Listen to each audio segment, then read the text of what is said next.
మహాగణాధిపతయే నమః. ఓం గురుభ్యో నమః. ఓం శ్రీమాత్రే నమః. అరుణాం కరుణాతరంగితాక్షీం ధృతపాశాంకుశపుష్పబాణచాపాం అనిమాదిభిరావృతాం మయూకైః అహమిత్యేవ విభావయే భవానీం. శ్రీమాత్రే నమః.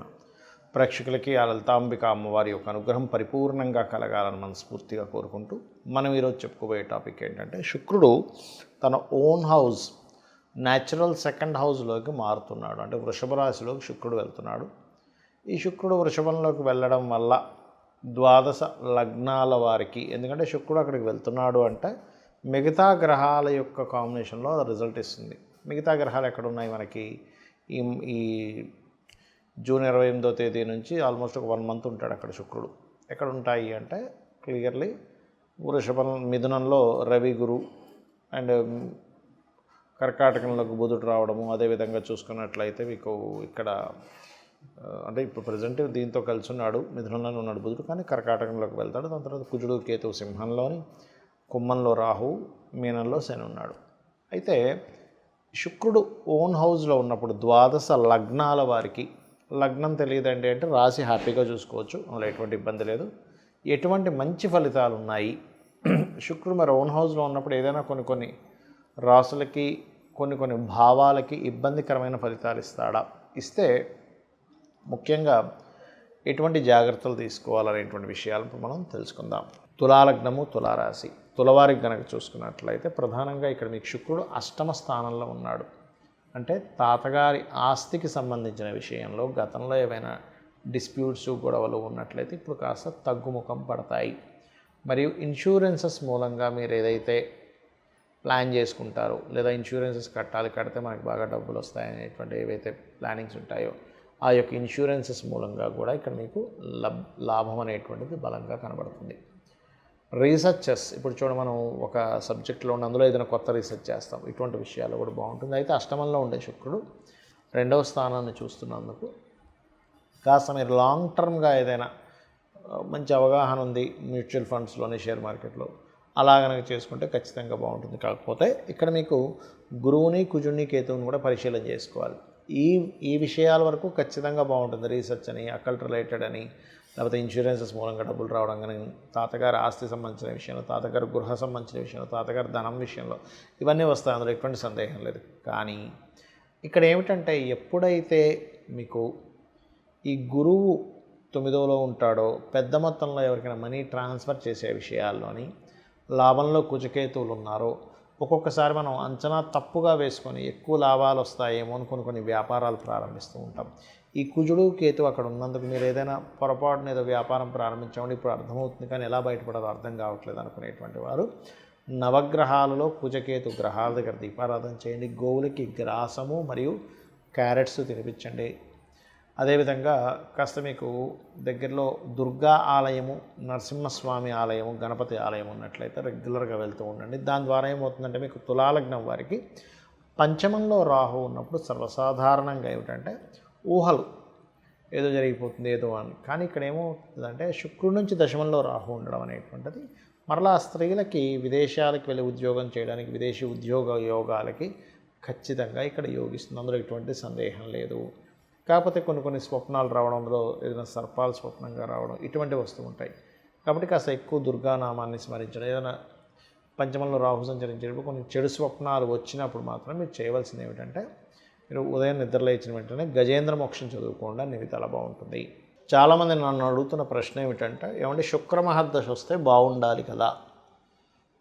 నేను మీకు ఇప్పుడు యూట్యూబ్లో కొన్ని స్టూడెంట్స్ కోసం కొన్ని కేస్ స్టడీస్ పెడుతూ ఉన్నా. అంటే శుక్రదశ అనుకుంటాం మనం, శుక్రుడు కనుక ఎలాంటి పొజిషన్లో ఉంటే అద్భుతంగా యోగిస్తాడు, ఎలాంటి పొజిషన్లో ఉంటే యోగించడు అని. ఎందుకంటే దానికి ఒక రూల్ ఉందండి. ప్రతి గ్రహానికి ఒక ప్లానెట్ గనక ఒక లగ్నం నుంచి ఫలానా స్థానంలో ఉంటేనే ఆ యోగం అనేటువంటిది అద్భుతంగా ఉంటుంది. ఆ స్థానంలో లేనప్పుడు అది నీచభంగ రాజయోగాలు కూడా ఒక్కోసారి ఇబ్బంది పడతాయని చెప్తూ వస్తున్నా. అందుకని మీరు అర్థం చేసుకోవాల్సింది ఏంటంటే, శుక్రుడు అనగానే అద్భుతం, గురువు అనగానే అద్భుతం, లేకపోతే శని అనగానే నీచం అని అనుకోకండి. అది ఎలా ఇస్తుంది? ఎందుకంటే మీరు అర్థం చేసుకోవాల్సింది, ధనము ఒకే రూపంలో రావట్లే ఈ ప్రపంచం మొత్తం కూడా. ఒకరు చెత్త నమ్ముకొని కూడా బిజినెస్ చేస్తే ఇంకో వ్యక్తి బంగారం నమ్మితే డబ్బులు వస్తున్నాయి, ఇంకో వ్యక్తికి నీరు అమ్మితే డబ్బులు వస్తున్నాయి, ఇంకో వ్యక్తికి ఆక్సిజన్ అమ్మితే డబ్బులు వస్తున్నాయి, ఇంకో వ్యక్తి పెట్రోల్ అమ్మితే డబ్బులు వస్తున్నాయి, ఇంకో వ్యక్తి సర్వీసెస్ చేస్తే ధనం వస్తుంది. అంటే ఏంటి? అన్నీ కారకత్వాలే. ఈ నూనె, ఐరన్ ఇదంతా శని. మరి ఐరన్ ద్వారా నూనె ద్వారా వచ్చేప్పటికి శని ద్వారా డబ్బులు వస్తుంది. శని కారకత్వం అదంతా కూడా. శుక్రుడు అంటే వాహనాలు, గృహాలు, లగ్జరీ ఐటమ్స్ ఇవన్నీ. ఇక్కడ ఏంటంటే మనం అర్థం చేసుకోవాల్సింది, శుక్రగ్రహము గనక ఎక్కడా పాడవ్వకుండా మీకు ధనయోగాన్ని ఇచ్చే దాంట్లో ఉంటే 100% లగ్జరియస్గా ఇస్తాడు ధనయోగం. నార్మల్గా ఇవ్వడు. ఇప్పుడు చూడండి, ధనం వస్తే దాన్ని అనుభవించే యోగం కూడా ఉంటుంది. చూడండి, కొంతమంది డబ్బులు వస్తాయి కొంతమందికి, కానీ ఏమీ అసలు ఇల్లు పెద్దగా చూడడానికి అంత గొప్పగా ఉండదు, పెద్దగా ఏమీ లగ్జరీ వస్త్రాలు కొనుక్కోరు, లగ్జరీగా హోటల్స్కి వెళ్ళి పెద్ద పెద్ద ఎంజాయ్ చేయడం ఏమీ ఉండదు, అసలు చాలా నార్మల్ లైఫ్ అనుభవిస్తుంటారు. ఎందుకు అంటే అక్కడ ఇచ్చేది శుక్రుడు కాదు. అదే ఇచ్చేది శుక్రుడు అనుకోండి, అప్పుడు అలా ఉంటుంది. అంటే శుక్రగ్రహం గనక బాగుంది, లగ్జరియస్ లైఫ్. అయితే ఇది ఎంతవరకు కరెక్ట్?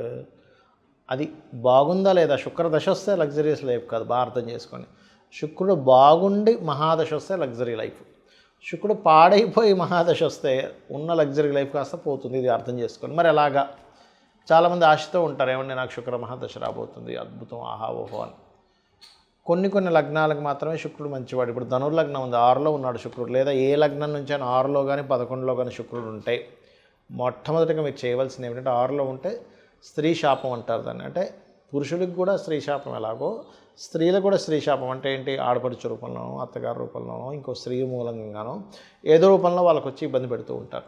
అంటే ఆ పూర్వజన్మలో చేసుకున్న కర్మ అది. కావున మీరు అర్థం చేసుకోవాల్సిన విషయం ఏంటంటే, శుక్రగ్రహం ఎక్కడుంది? 6, 11లో కాకుండా 12లో ఉంటే చాలా మంచిది, ధనస్థానంలో ఉంటే చాలా మంచిది, 4th హౌస్లో ఉంటే కూడా మంచిదే, పర్లేదు, ఎందుకంటే ఇస్తాడు. కాకపోతే ఇక్కడ ఏంటి? పాపకత్తెరలో ఉందా, శుభకత్తెరలో ఉందా? ఇదంతా నేను మీకు ఎందుకు చెప్తున్నానంటే, శుక్రుడు ధనానికి, లగ్జరీకి, సుఖానికి, భార్యకి, వీటికి కారకుడు. మనం మేజర్ లైఫ్లో మేజర్ రోల్ ప్లే చేస్తున్నాడు. ధనం లేకపోతే విలువ ఉండదు, మన అవసరాలు తీరవు. విలువలు అనేటువంటివి ధనం కంటే ఇంకా ఎక్కువ ఉన్నాయి. పేరు ప్రఖ్యాతలు కానివ్వండి, ఒక మన యొక్క క్యారెక్టర్, ఇవన్నీ ఎక్కువ విలువలు ఇస్తాయి. కానీ సొసైటీలో బాహ్యంగా కనబడే ధన విలువే.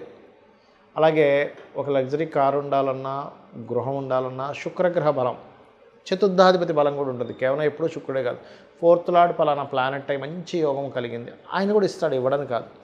కానీ శుక్రుడిచ్చే లగ్జరీ ఈజ్ డిఫరెంట్. కాబట్టి శుక్రగ్రహం యొక్క బలం మీకు పెరగాలి అంటే మీరు చేయవలసింది ఏంటో చెప్తాను. గోవులకి శుక్రవారం నాడు చక్కగా మీరు చపాతీలు, ఒక 3 చపాతీలు తీసుకొని దాన్ని నూనె వేయకుండా కాల్చి దాని మీద తేనె పుష్టించిన ముక్కలుగా గోవులకు పెడుతూ శ్రీమాత్రే నమః అనే మంత్రం చేస్తూ ఉండండి. లేదా ఓం సంపత్కరీ సమారూఢ సింధుర వ్రజ సేవితాయే నమః, లేదా ఓం ధర్మాధ్యక్ష ధనాధ్యక్ష ధనధాన్య వివర్ధినే నమః. ఇది చేయండి. చాలామంది తెలియక ఏకాదశంలో శుక్రుడు మంచిది అనుకుంటాడు. కాదు, ఏకాదశ శుక్రుడు ఉన్నటువంటి జాతకులకి మ్యారిటల్ లైఫ్ డిస్టర్బెన్సెస్ కానీ, అనుభవించాల్సిన సుఖాలు కానీ దూరమైనటువంటి జాతకాలు కొన్ని వేల జాతకాలు నేను చూపిస్తాను. కొన్ని వేలు, ఏదో 100 లేదో 10లో కాదు, వేలల్లో చూపిస్తాను. రీసెర్చ్ చేస్తే లక్షల్లో కూడా దొరుకుతాయి మనకి చెప్పాలంటే. ఎందుకంటే ఎక్కడా కూడా శుక్రుడు సుఖానికి కారకుడు కాబట్టి 12లోనే యోగిస్తాడు. మీరు చూసుకోండి, ఎనీ లగ్న 12th హౌస్ వీనస్ పాడవకుండా ఉన్నాడంటే ఆయనే మంచి లగ్జరీ, మంచి సుఖాన్ని ఇస్తాడు. సుఖకారకుడు, ఏ కారకుడు ఎక్కడ ఉంటే ఏమి ఇస్తాడు? 12th హౌస్కి నెగేటింగ్లో ఉంటే ఇవ్వడు. ఇది బాగా అర్థం చేసుకోండి. ఇది చాలా చాలా చాలా ఇంపార్టెంట్ అయినటువంటి విషయం గుర్తుపెట్టుకోండి. శుక్రుడి విషయంలో, అందరి విషయాల్లో కాదు. మిగతా గ్రహాలు ఏవైనా సరే 12లో యోగించమంటారు, కానీ ఇక్కడ మనం దేశకాలమాన పరిస్థితులను అర్థం చేసుకుంటూ వెళ్ళాలి. 12లో ఉండే గ్రహాలు ఒకప్పుడు అంటే అయ్యో మనిషి దేశదిమ్మరి అయిపోతాడు, ఎందుకు పనికి రాకుండా పోతాడు. ఇప్పుడు ఏంటి? ఒక మనిషి ఆ దేశంలోనే కాకుండా ప్రపంచ దేశాలు మొత్తం తిరిగి వస్తున్నాడు. కాబట్టి విదేశీ యోగాలు ఉంటాయి. ఆ 12లో ఉండే గ్రహాలకే ధనయోగం పడితే విదేశాల్లోనే ధనయోగం ఉంటుంది. ఇది మనం అర్థం చేసుకోవాలి. ఇక శుక్రుడి యొక్క స్థితిగతులు బాగోపోయినా మీకు మంచి చక్కటి ఫలితాలు రావంటే అమ్మవారి ఆరాధన మించింది మరొకటి లేదు. మరియు శుక్రగ్రహం దగ్గర దీపారాధనతో పాటు శుక్రుడు ఏ గ్రహాల ద్వారా అయితే కంబస్ట్ అయ్యాడా, అంటే అస్తంగత్వ దోషం రవి ద్వారా అవుతుంది, లేదా కేతువు ద్వారా అవుతుంది. ఒక్కోసారి కేతుతో శుక్రుడు కలిసి ఉన్నా కూడా ధనహీనతా యోగాలు, లేకపోతే అమ్మవారి భక్తులైతే అది మళ్ళీ తగ్గుతుంది. కాబట్టి గణపతి ఆలయాలకు వెళ్ళడము, కేతు రవి లేదా ఏ పాపగ్రహాల మధ్య ఉన్నాడో ఆ పాపగ్రహాలకు సంబంధించినటువంటి గ్రహాల దగ్గర దీపారాధన చేయడం చేయండి. అన్ని విధాలా మీకు బాగుంటుంది. శ్రీమాత్రే నమః.